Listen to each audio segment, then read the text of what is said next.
আমার চ্যানেলটিতে সবাইকে অভিনন্দন। আজকে আলোচনা করব ডেক্সট্রিম সিরাপ সম্পর্কে। সিরাপটিতে আছে ডেক্সট্রোমেথরফ্যান হাইড্রোব্রোমাইড, ফিনাইলঅ্যালফিন হাইড্রোক্লোরাইড এবং ট্রাইপ্রোলিডিন হাইড্রোক্লোরাইড। ডেক্সট্রিম সিরাপটি সম্পর্কে বিস্তারিত জানতে সম্পূর্ণ ভিডিওটি দেখার অনুরোধ রইল। ডেক্সট্রোমেথরফ্যান হাইড্রোব্রোমাইড একটি কাশি দমনকারী যা কাশির চিকিৎসায় ব্যবহৃত হয়। ফিনাইলঅ্যালফিন হাইড্রোক্লোরাইড পোস্টসিনাপটিক আলফা রিসেপ্টরকে উদ্দীপ্ত করে, যার ফলে ভ্যাসোকনস্ট্রিকশন হয়, যা বন্ধ নাক খুলতে সাহায্য করে। ট্রাইপ্রোলিডিন হাইড্রোক্লোরাইড হলো একটি তন্দ্রা সৃষ্টিকারী অ্যান্টিহিস্টামিন যা অ্যালার্জিক রাইনাইটিস এর লক্ষণসমূহ উপশমে ব্যবহৃত হয়। সাধারণ সর্দি, জ্বর বা অন্যান্য উপরের শ্বাসযন্ত্রের অ্যালার্জির কারণে সৃষ্ট লক্ষণগুলো উপশম করে ডেক্সট্রিম। সামান্য গলা বা ব্রঙ্কিয়াল জ্বালার কারণে সৃষ্ট কাশি, সর্দি, হাঁচি, নাক বা গলা চুলকানি, জলযুক্ত চোখ, নাক বন্ধ, নাসারন্ধ্র ফোলা কমায় ডেক্সট্রিম সিরাপ।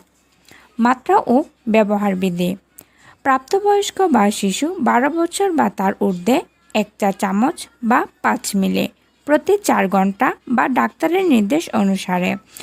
6 থেকে 12 বছরের কম বয়সী শিশু প্রতি 4 ঘন্টায় হাফ চা চামচ বা 2.5 মিলি বা ডাক্তারের নির্দেশ অনুসারে। 2 বছরের কম বয়সী শিশুদের ক্ষেত্রে ব্যবহার করা যাবে না এবং 2 থেকে 6 বছর বয়সী শিশুদের জন্য চিকিৎসকের পরামর্শ প্রযোজ্য। পার্শ্ব প্রতিক্রিয়া: এটি তন্দ্রা, অলসতা এবং কোষ্ঠকাঠিন্য সৃষ্টি করতে পারে। অন্যান্য পার্শ্ব প্রতিক্রিয়া যা ঘটতে পারে তার মধ্যে রয়েছে পাকস্থলীর অস্থিরতা।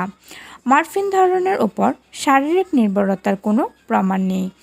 অন্যান্য সাধারণ পার্শ্ব প্রতিক্রিয়াগুলোর মধ্যে ক্ষণস্থায়ী উচ্চ রক্তচাপ, শুষ্ক মুখ, অস্থিরতা, বুক ধড়ফড়, অ্যালার্জি প্রতিক্রিয়া যেমন ফুসকুড়ি, শ্বাসকষ্ট, শ্বাসনালীর নিঃসরণ ঘন হওয়া, সাইকোসিস এবং রক্তের ডিসক্রেসিয়া।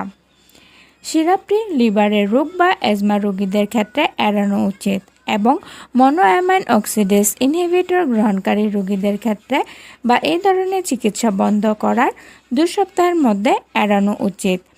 ফিনাইলঅ্যালফিন হাইড্রোক্লোরাইড, ডেক্সট্রোমেথরফ্যান হাইড্রোব্রোমাইড এবং অ্যাজমার তীব্র আক্রমণের সময় অতি সংবেদনশীলতার ক্ষেত্রে এটি এড়ানো উচিত।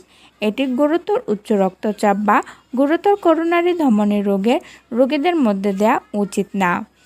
যদি ওষুধের কারণে তন্দ্রা ভাব আসে তাহলে মোটর গাড়ি বা যন্ত্রপাতি চালাবেন না।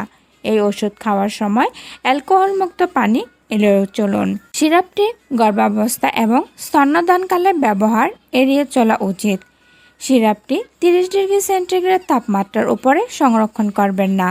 শুকনো স্থানে রাখবেন, আলো থেকে দূরে এবং শিশুদের নাগালের বাইরে রাখবেন। সিরাপটির প্রস্তুতকারক বেক্সিমকো ফার্মাসিউটিক্যালস লিমিটেড।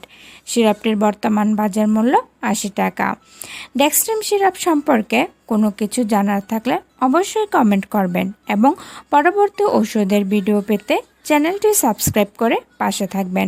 সকলের সুস্থতা কামনা করে শেষ করছি।